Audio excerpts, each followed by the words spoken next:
I am the Tofu Golem. Please enjoy the video. In this video, I will explain how to apply for a USA Work Permit visa.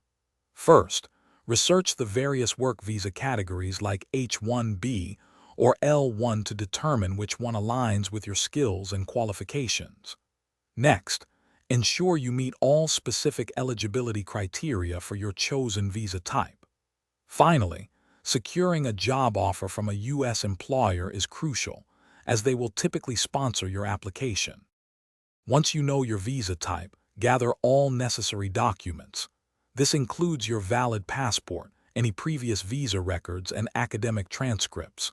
You'll also need professional certifications and, most importantly, your employer's official offer letter. Ensure the approved petition, like Form I-129, is also ready. Accuracy and completeness are key here. With your documents ready, complete the online visa application form, such as Form DS-160, with extreme care. Pay all required fees. These can be several $100s, so budget accordingly.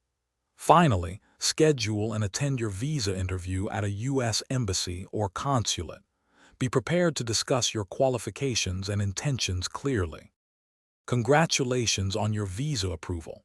Now, familiarize yourself with your rights and responsibilities as a worker in the United States. Plan your travel arrangements carefully and prepare for your arrival, including housing and initial logistics. Remember to check the description for a link to the Echo Dot smart speaker and other great deals. We wish you the best in your new journey. Thanks for watching. Consider subscribing if we helped you today.